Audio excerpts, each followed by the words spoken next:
లేకపోతే నేరుగా బయటకు వచ్చి కార్ తీసుకొని సైడ్కి వెళ్ళిపోయి ఆ రోజు ఎండ లేదు, వాన లేదు, ఏమీ లేదు, పిల్లల్ని ఇంట్లో పెట్టేసి భార్య ఇంట్లో పెట్టేసి నేరుగా అక్కడికి వెళ్ళి మొత్తం ఉదయం సాయంత్రం దాకా పనిచేసి సాయంత్రం వచ్చి భార్య దగ్గరికి వచ్చి ఈ రోజు నేను ఒక సైట్ సేల్ చేశాను, ₹1,00,000 చెక్కో లేకపోతే 2 లక్షలు చెక్ వచ్చిందని ఇలా తీసుకొని ఇస్తే అడక్క ముందే టీ పెట్టి బిర్యానీ చేసి పెడుతుందని నేను చెప్తే ఎంతమంది ఒప్పుకుంటారు?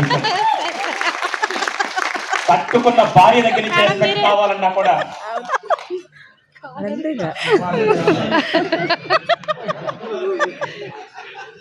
చేతులు జోడించి అడుగుతున్నాను. నేను సీరియస్ చెప్తున్నాను, తప్పు చెప్పట్లేదు. తప్పు చెప్పుంటే మీరు ఎవరన్నా ఆపండి. డబ్బులు ఖచ్చితంగా కావాలి. నేనే చెప్తున్నాను గర్వంగా. కుటుంబం రోడ్డు మీదకి రాకుండా భర్త కాపాడిన రోజు అప్పుడు ఏం జరిగింది తెలుసా? నువ్వు వెళ్ళి రేపటి రోజున నువ్వు సంపాదించి నువ్వు మంచి పొజిషన్కి వెళ్ళాక అప్పటిదాకా భార్య ఏం చెప్పింది నాకు తెలియదు, కానీ ఆ రోజు ఫోన్ చేసి ఏం చెప్పాను తెలుసా?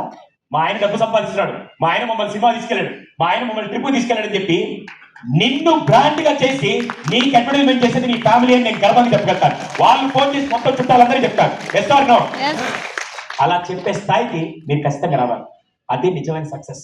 దయచేసి ఈ రోజు నుంచి ఇప్పటిదాకా ఎవడెవడైతే అన్నాడో అన్ని లిస్ట్ రాసి పెట్టుకోండి.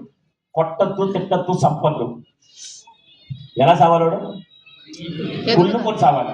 నెక్స్ట్ 3 ఏళ్ళు టార్గెట్ పెట్టుకొని చేసే సత్తా ఉండి, చేసే అవకాశం ఉండి, చేసేంత టైం ఉంటే చేయడానికి ఎంతమంది రెడీగా ఉన్నారు? అందుకే కాంగ్రెస్ పార్టీ గెలిచింది తెలంగాణలో. అందరు చేతి ఎత్తారు కదా. ఈ రోజు నా లాస్ట్ రిక్వెస్ట్ ఏం తెలుసా? పూర్తి అయిపోయిన తర్వాత భోజనాలకు వెళ్తారు కదా, ఈరోజు భోజనాలు కూడా ఉన్నాయి తెలుసా మీ అందరికీ?